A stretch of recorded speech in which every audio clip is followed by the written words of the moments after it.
తాకట్లో ఉన్న మీ బంగారాన్ని విడిపించి ఆ రోజు ఆన్లైన్ రేటుకి కొంటాం. Sharma gold company.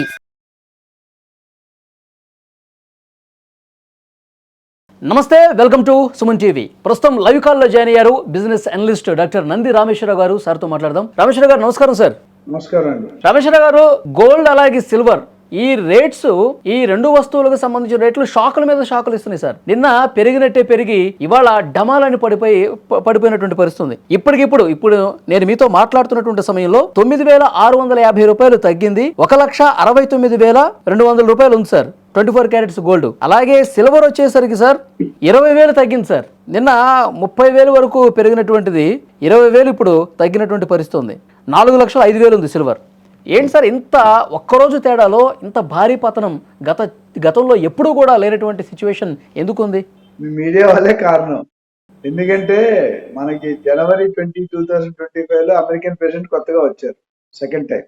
సో ఎప్పుడైనా ఒక ఐటెం పెరగాలి తగ్గాలంటే it depends between the demand and supply gap. Supply ఎక్కువ ఉండి డిమాండ్ తక్కువ ఉంటే రేటు పడిపోతుంది. సప్లై తక్కువ ఉండి డిమాండ్ ఎక్కువ ఉంటే రేటు పెరుగుతుంది. ఇది అనాలిసిస్. సో ముఖ్యంగా మీరు అన్న రేట్లు తగ్గుతున్నాయి, ఎప్పుడు కూడా ఒకటే గ్రాఫ్ లో ఉంటే public will not believe. Continuous పెరుగుతుండే, అప్పుడు తగ్గుతున్నారు, జెరెక్స్ ఇస్తున్నాయి. మన రోడ్డు మీద స్పీడ్ బ్రేకర్స్ ఎట్లా ఉంటే అట్లా ఉంటాయి. ఎందుకంటే లేకపోతే ఎవరికి ఏం చేయలేదు. ఇదంతా ఒక మాయాలోకం. బులియన్ మార్కెట్ కానీ, స్టాక్ మార్కెట్ కానీ, గోల్డ్ మార్కెట్ కానీ, ఇవన్నీ కూడా group of people are controlling. So దానివల్ల ఏమవుతుందంటే మన ప్రిడిక్షన్, మన లాస్ట్ ఇయర్ 1 year నేను మాట్లాడుతున్నాను, ఆల్మోస్ట్ 75,000 నుండి 1,80,000, 1,70,000 వచ్చేసి. దీనికి అనేకమైన కారణాలు ఉన్నాయి. తెలుగులో కర్ణుడి చావుకు 100 కారణం. సో ఏంటంటే first main important global economical conditions. Second, dollar కి ఎగనెస్ట్ గా రూపీ వీక్ అవుతుంది. ఇప్పుడు ఆల్మోస్ట్ 90 రూపీస్ ప్లస్ ఉంది. చాలా మంది 90 రూపీస్ ప్లస్ అయితే స్ట్రాంగ్ అయింది అనుకుంటారు. ఎంత రేట్ అయితే అంత వీక్ అయినట్టు అర్థం dollar. So second condition, Trump is trying to protect the dollar. వాళ్ళ ఇంట్రెస్ట్ మీద మన ఇండియా వాళ్ళని, చైనా వాళ్ళని చెప్పాలని కొంచెం నొక్కుతున్నాడు. సో ఇదంతా ఒక strategical game. Because Trump knows that next time మళ్ళీ రాలేరు.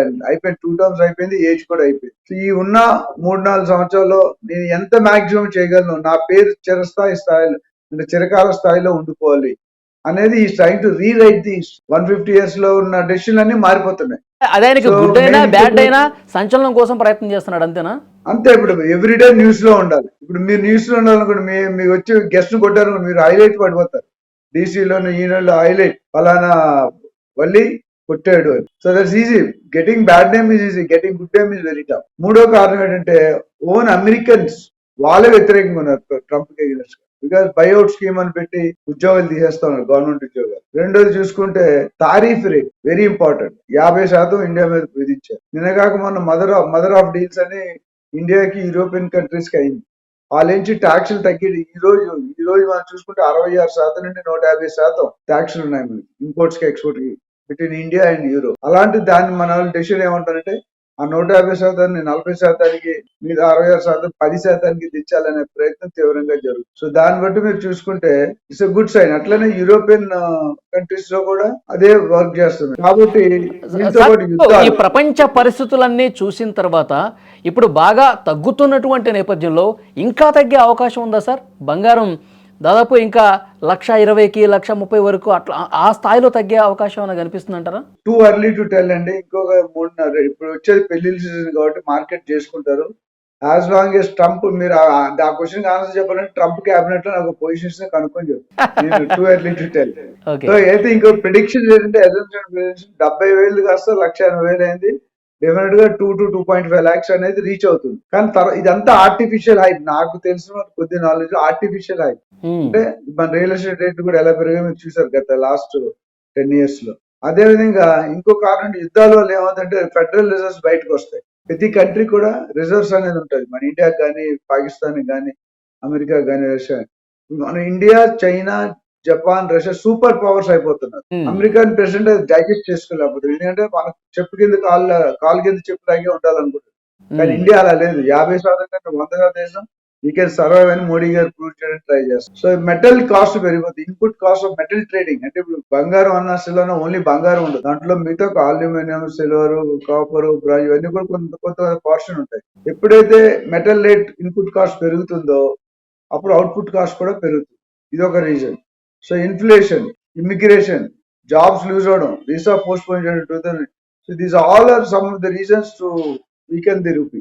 ఇప్పుడు జాబులు పోయే వాళ్ళు కొనుక్కోలేరు. అదేవిధంగా మీరు గోల్డ్ రేట్ చూసుకుంటే 1925లో 19 రూపాయలు తులం ఉండేది. 1950లో 100 రూపాయలు అయింది. 2000కి 4000 చిల్లర అయింది. కరోనా టైంలో 50,000-55,000 ఉంది. మన లాస్ట్ ఇయర్ ఈ టైంకి 75,000 అయింది. ఇప్పుడు ఈ రోజు 1,80,000 1,70,000. అట్లనే సిల్వర్ కూడా ఎప్పుడు కూడా సిల్వర్ రేట్ అనేది గోల్డ్ రేట్ కంటే 10-15% తక్కువ ఉంటుంది. అలాంటి ఈ రోజు 70,000 ఉన్న సిల్వర్ 4,27,000 దాకా వెళ్ళింది. ఈ రోజు 10-15,000 తగ్గింది. సో ఇది 5 lakhs డెఫినెట్ గా రీచ్ అవుతుందని అంచనాలు ఉన్నాయి. తర్వాత కొంత టైం అయిన తర్వాత డ్రాప్ అయ్యే అవకాశం చాలా ఉన్నాయి. ఎందుకంటే ఇవి బాగా పెరుగుతున్నప్పుడు చాలా మంది కూడా దీంట్లో పెట్టుబడులు పెట్టడానికి, ఆభరణాలు కొనుక్కోవడానికి ఇంట్రెస్ట్ చూపించారు. ఇప్పుడు ఒక్కసారిగా 10,000 తగ్గటం కావచ్చు, సిల్వర్ ఏమో 30,000 తగ్గటం కావచ్చు. ఇది చూసిన తర్వాత కొంత డైలమాలు ఉన్నారు సార్. ఇప్పటికిప్పుడు కొనాలి అనుకున్న వాళ్ళకి కానీ, లేదంటే అమ్మాలి అనుకుంటున్న వాళ్ళు కానీ మీరు ఇచ్చే సూచన ఏంటి సార్? ఏం చేస్తే బెటర్? మేబీ నేను చెప్పిన నా పర్సనల్ ఒపీనియన్ షేర్ చేస్తున్నాను. మీరు ఇప్పుడు ఏదైనా సినిమాలో సస్పెన్స్ ఉంటేనే చూస్తాము జనరల్ గా, అవునా లేదు? ఇప్పుడు మీరు అనుకున్నట్టు నేను పెరుగుతూ పోతే ఒక డైరెక్ట్ వన్ సైడెడ్ అఫేర్ అయిపోతుంది. కొనుక్కునే వాళ్ళకి అంటిల్ ఇట్స్ వెరీ కంపల్సరీ నా కూతురు పెళ్లి చేయాలి, శ్రీమంతం చేయాలి, అలాంటి అవసరాలు ఉంటే తప్ప కొద్దిగా ఆచి తూచి వెయిట్ చేయడం మంచిదని నా ఒపీనియన్. ఎందుకంటే తగ్గుతుంది. అట్లనే జీరో మీరు అన్నట్టు 50,000కి 60,000కి వెళ్ళదు. సమ్ కరెక్షన్ ప్రతి డిపార్ట్మెంట్ లో, ప్రతి ప్రొడక్ట్ లో, ప్రతి మార్కెట్ లో, ప్రతి కంట్రీలో కూడా కరెక్షన్ ఫ్యాక్టర్ అనేది పెరుగుట విరుగుట కొరకే. తెలుసు కదా మీకు సామెత. అవును. ఎంత పెరిగినా కొద్ది తగ్గే అవకాశం ఉన్నాయి. ఎప్పుడు తగ్గుతుంది? 2 నెలలు తగ్గుతుందా, 3 నెలలు? పెరగడం ఏమో భారీగా పెరుగుతుంది సార్. ఇంతకుముందు మీరు చెప్పినట్టు 70,000 ఉన్నది, 60,000 ఉన్నది, ఇప్పుడు 1,60,000 ఉన్నట్టు పెరగడం మాత్రం బాగా పెరుగుతూ ఉంది. తగ్గేటప్పుడు మాత్రం కొద్దిగా తగ్గుతుంది. ఇప్పుడు అప్పుడప్పుడు దొంగ ప్రేమ, మంచి ప్రేమ రెండు ఉన్నాయి ప్రేమ. సో మంచిగా పెరిగినప్పుడు ఒక ప్రేమ, తగ్గినప్పుడు ఎందుకంటున్నానంటే it all depends on the psychology of the Trump గారు. అమెరికన్ ప్రెసిడెంట్ ఎవరైతే ఉన్నారో బిగ్ బాస్, ఆయన తుమ్మితే మోడీ గారు తుమ్మాలి, మోడీ గారు తుమ్మితే రేవంత్ రెడ్డి గారు తుమ్మాలి, అవునా కదా?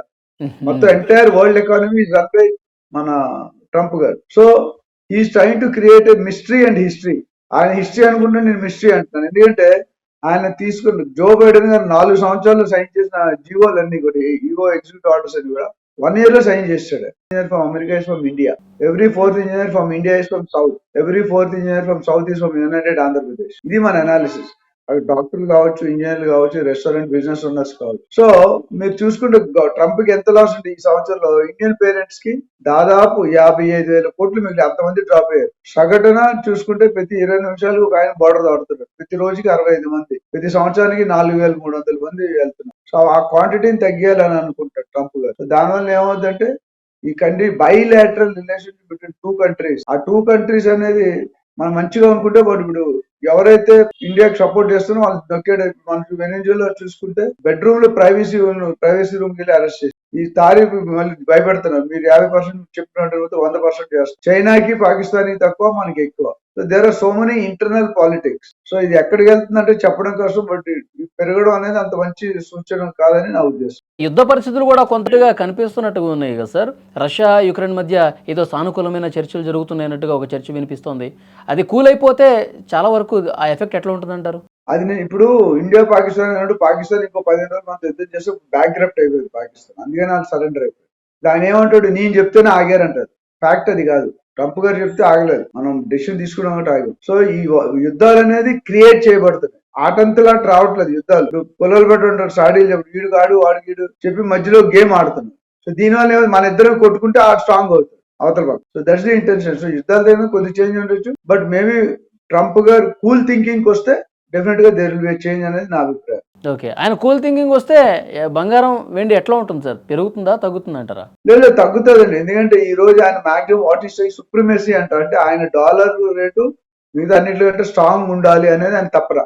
మన తప్పనంటే మన ఇండియన్ రూపీ స్ట్రాంగ్ గా చేయలేదు మన తప్పన, కానీ మన ఇండియన్ రూపీ వీక్ అవుతుంది. మీరు గత 1 year గా చూసుకుంటే చాలా పెరిగిపోయింది. అంటే వీక్ అవుతూ వస్తుంది. ఎప్పుడైతే మనం స్ట్రాంగ్ అవడం మొదలు పెట్టామో అక్కడ తగ్గుతూ ఇద్దరు కొట్టుకున్నాడు, ఒకడు అరిస్తే ఒకడు కూలుకుంటాడు, ఇద్దరు అరిస్తే అర్థం కాదు. సో ఇక్కడ ఏంటంటే ట్రంప్ గారు 1 year అయిపోయింది. ఇప్పుడు ఆల్మోస్ట్ 1 year అయిపోయి 2nd year స్టార్ట్ అయింది. Is trying to do is best. Americans protect చేయాలంటున్నారు, కానీ అమెరికన్స్ ఆర్ నాట్ హ్యాపీ ఉంది. బర్త్ టూరిజం అని, వీసా ప్రాసెస్ అని, ఇమిగ్రేషన్ అని, లెక్కీ డిప్ అని, వీసా ప్రాసెస్ ఇవన్నీ కూడా they are going to create problems in future. So మన ఓన్ కంట్రీ వాళ్ళు మన నచ్చకపోతే మనం అధ్యక్షుడిగా ఎలా ఉంటాం? ఇదేంటంటే జస్ట్ కొద్దిగా హైలీ వాలటైల్ సిచ్యువేషన్. ఇప్పుడు మనకి తగ్గుతుంది పెరుగుతుంది రెండూ జరుగుతాయి, కాకపోతే ఎంత అంటే పెరిగిందో ఇప్పుడు అంత ఇప్పుడున్న తగ్గట్టు పరిస్థితిని బట్టి కొంత ఒడిదుడుకులు ఉన్నప్పటికీ కూడా ఇది బంగారం ఏమో 2 లక్షలు, వెండి ఏమో 5 లక్షలకి వెళ్ళటం పక్కా అని చెప్పి ఒక అనాలిసిస్ జరుగుతుంది సార్ రాబోయే 2 నెలల్లో. అట్లాగే ఉంటుందంటారా ఫైనల్ గా? 2,50,000 కూడా వెళ్ళొచ్చు గోల్డ్. ఉమ్. ఎందుకంటే దీని ఒక రీజన్ చెప్తాను. అనాలిసిస్ ఏంటంటే అంతకుముందు బంగారం అనేది ఆభరణాలకు వాడేవారు, కానీ ఇప్పుడు అది మారిపోయింది, షిఫ్ట్ అయింది. ఏమైంది, స్టాక్ మార్కెట్ చాలా రిస్క్ లో ఉంది, ఎప్పుడు పడిపోద్దో ఎప్పుడు తెలియదు, అదొక డిఫరెంట్ గేమ్. రియల్ ఎస్టేట్ మీరు ఒప్పుకున్నా లేకపోతే నేను కూడా రియల్ ఎస్టేట్ అనుకోండి, సెకండ్ ఫెట్ లో అంటే ఇమీడియట్ గా అంత అప్రిషియేషన్ రావట్లేదు. గత 1.5 year గా వాట్ ఎవర్ రీజన్, పొలిటికల్ గా మనం వెళ్ళొద్దు, సో ఉంది. మిగిలిన ఆప్షన్ సేఫెస్ట్ ఏంటి? ఇన్వెస్ట్మెంట్ లో మారిపోయింది అంటారు బంగారం. బంగారు ప్లస్ సిల్వర్.